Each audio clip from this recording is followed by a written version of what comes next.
Οτοπλαστική. Να ξέρεις, είμαι υπέρ.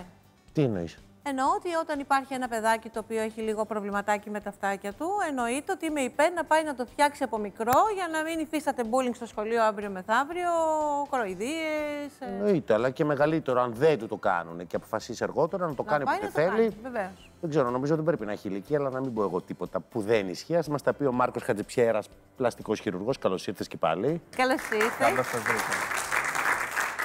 Έχει ηλικία? Δεν έχει ηλικία. Η αλήθεια είναι ότι δεν έχει ηλικία. Το νωρίτερο που μπορεί να γίνει αυτό το χειρουργείο είναι η ηλικία των 5 με 6 ετών και αυτή είναι η πρώτη κατηγορία. Σε αυτή την ηλικία συνήθως είναι μια επιλογή των γονέων, ακριβώς γι' αυτό το λόγο, για να αποφευχθεί στη συνέχεια η κριτική και να πληγωθεί το παιδί από αυτή. Το δεύτερο φάσμα ηλικίας είναι 10 με 15 ετών. Τότε τα παιδιά έχουν καταλάβει, έχουν συνειδητοποιήσει ή αν και δεν έχουν συνειδητοποιήσει, έχουν αντιληφθεί την εικόνα τους, οπότε συμφωνούν να κάνουν κάτι να την αλλάξουν για να μην έχουν πρόβλημα ή για να αποφύγουν το πρόβλημα. Και φυσικά είναι και η ηλικία των ενηλίκων, από 18 χρονών και πάνω και μέχρι μεγάλες ηλικίες, που πια το πρόβλημα είναι συνειδητοποιημένο και κάποιος παίρνει την απόφαση ότι θέλει να το αλλάξει. Πια εκεί είναι και μεγαλύτερη η ανταμοιβή και η ευχαρίστηση σε αυτή την ηλικία. Είναι τελείως συνειδητή απόφαση. Είναι τελείως συνειδητή. Και σου δίνει και την ευχαρίστηση ότι εγώ έχω κάτι και θα το άλλαξα με δική μου δύναμη και απόφαση και ευχαριστιέμαι και το αποτέλεσμα.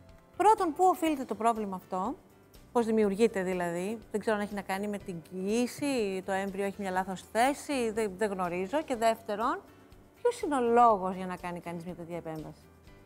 Να αρχίσω από το δεύτερο, λόγο.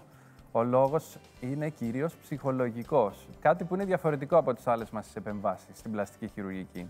Δηλαδή, ενώ τις περισσότερες φορές κάνουμε κάτι για αισθητικούς λόγους, για να κάνουμε κάτι πολύ πιο ωραίο, τα αυτιά είναι ωραία από μόνα τους, είτε είναι πεταχτά είτε όχι.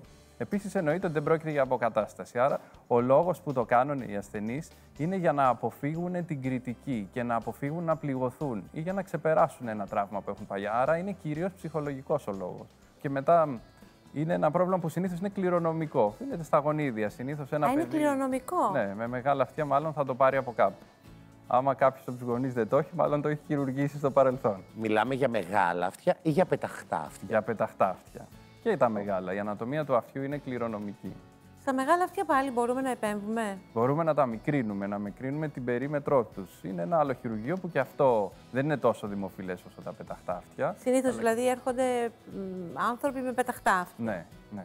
Σε δύο περιοχές μπορεί να οφείλεται το πεταχτό αυτή. Μία περιοχή βρίσκεται πάνω στο πτερίγιο του αυτιού και τη λέμε ανθέλικα. Είναι μία τσάκιση που κάνει το αυτή φυσική και πάει μέχρι πάνω. Η ατελής ανάπτυξη αυτής της περιοχής κάνει αυτή την περιοχή να είναι ίσια, με αποτέλεσμα το αυτή να μην έρχεται να διπλώνει προς τα πίσω, προς το κεφάλι μας, αλλά να έρχεται και να πετάει η πάνω του πλευρά. Σε αυτή την ανατομική ιδιαιτερότητα πετάει συνήθως μόνο η πάνω πλευρά του αυτιού. Ναι, πράγματι. Το άλλο ανατομικό πρόβλημα που μπορεί να υπάρχει είναι στην κόγχη του αυτιού και αυτό είναι η βάση του αυτιού. Είναι δηλαδή η περιοχή που στηρίζει το αυτί, που το ξεχωρίζει από το κεφάλι μας. Αν η κόγχη αυτή είναι αναπτυγμένα πολύ περισσότερο από ό,τι πρέπει, σπρώχνει το αυτί όλο προς τα μπροστά και το απομακρύνει από το κεφάλι. Οπότε έχουμε όλο το πρόβλημα που είναι μεγαλύτερο. Άρα έχουμε ένα πρόβλημα που είναι η κόγχη του αυτιού που μας κάνει αυτό, ένα πρόβλημα που είναι η ανθέλικα που μας κάνει αυτό, ή μπορεί να υπάρχουν και τα δύο. Και υπάρχουν διαφορετικές τεχνικές, δύο τεχνικές δηλαδή, που αντιμετωπίζουν τα δύο διαφορετικά αυτά προβλήματα. Αναλόγως της αιτίας δηλαδή. Αναλόγως που βρίσκεται, ναι. Παλιότερα δεν έχετε ακούσει που τα κολλάγανε. Τα κολλάγανε οι μαμάς. Που τα δένανε. Τα δένανε, τα κολλάγανε οι μητέρες των παιδιών. Ναι. Μήπως και. Αλλά φαντάζομαι ότι με αυτόν τον τρόπο δεν πέτυχε κανείς ποτέ τίποτα. Δεν πέτυχε κανείς ποτέ τίποτα. Μπορεί να επιφέρει μια πολύ μικρή διαφορά αν αυτό γίνει από πολύ μικρή ηλικία, από βρεφική ηλικία. Αλλά νομίζω ότι ο βαθμός της διαφοράς που μπορεί ίσως να επιτευχθεί δεν αξίζει το. Όχι, δεν το συνιστούμε αυτό να συμβαίνει. Δεν είναι στο βασανιστήριο, δεν το δηλαδή αξίζει. πραγματικά. Προς Θεού, υπάρχουν ορίστε λύσεις, μια χαρά. Τι είδους χειρουργία γίνονται?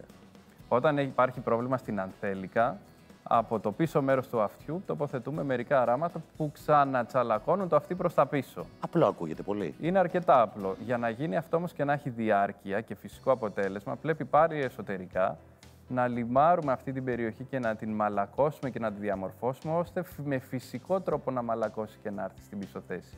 Αυτό μας διασφαλίζει και το αποτέλεσμα να είναι φυσικό, αλλά και την διάρκεια, τη μονιμότητά του. Όταν έχουμε την κόγχη που είπαμε, τη βάση του αυτιού που είναι πιο μεγάλη από το φυσιολογικό, εκεί πρέπει να αφαιρέσουμε μια μικρή σφήνα, δηλαδή ένα μικρό φεγγαράκι, να το πω έτσι, από το βάθος του αυτιού, ώστε αυτό να πέσει μόνο του πιο κοντά προς το. Να έρθει επούλωση και Ναι. και να το μαζέψει. Ναι. Και φυσικά η λύση είναι μόνιμη. Η λύση είναι μόνιμη. Αν οι χειρουργικές τεχνικές ακολουθηθούν πλήρως, η λύση είναι μόνιμη. Και δεν είναι επώδυνη, να φανταστώ. Δεν είναι επώδυνη. Ούτε έχει κανένα μεγάλο χρονικό περιθώριο από θεραπείες. Είναι κάτι αρκετά εύκολο. Πολύ εύκολο και ανώδυνο. Πονάει από λίγο έως καθόλου. Τέλεια. Εντάξει, μια χαρά. Να δούμε κάποιες φωτογραφίες που μας έχει Βεβαίως. φέρει. Λοιπόν, εδώ βλέπουμε την πρώτη περίπτωση αριστερά που Εδώ λέγαμε. είναι ένα νέο κορίτσι, είναι στη δεύτερη κατηγορία που είπαμε. Α, στη δεύτερη. Και Έχει λίγο φαίνονται εδώ. πάνω είναι οι φωτογραφίες πριν από την επέμβαση και κάτω είναι οι φωτογραφίες μετά. Φαίνεται, εδώ το πρόβλημα ήταν κυρίως, βλέπετε ότι ήταν στη βάση, δηλαδή σπρώχνει Ναι. το αυτή Ναι, ναι, μακριά και μακριά από το κεφάλι και προς τα έξω.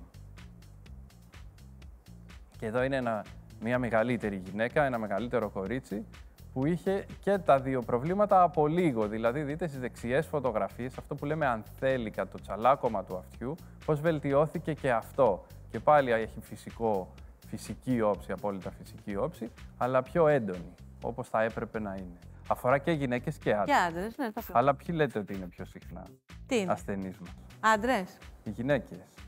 Αλήθεια. Ναι. Ενώ έχουν και τα μαλλιά που κάπως το κλέβουν κάπου. Ναι, αλλά θες να πιάσεις μια λαγούρα, ένα κότσο. Πώς. Δεν το συζητώ. Να κάνεις κότσο μπανάνα, εγώ αγάπη μου μαζί σου. Να είναι κότσο τα μαλλιά σου, να φανεί η αρχοντιά σου.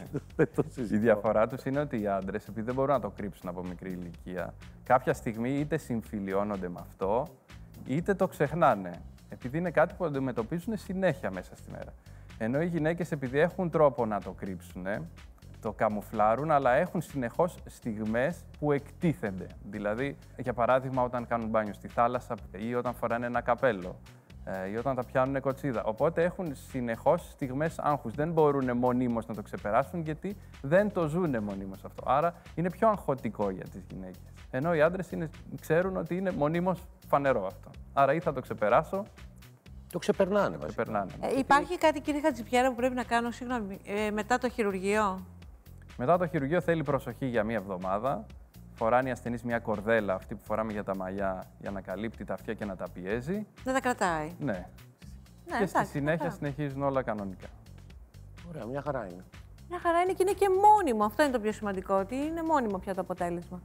Τέλεια. Ευχαριστούμε πάρα πολύ. Ευχαριστούμε πάρα πολύ. Ευχαριστώ εγώ. Καλό καλοκαίρι να έχουμε. Ευχαριστώ να είμαστε καλά.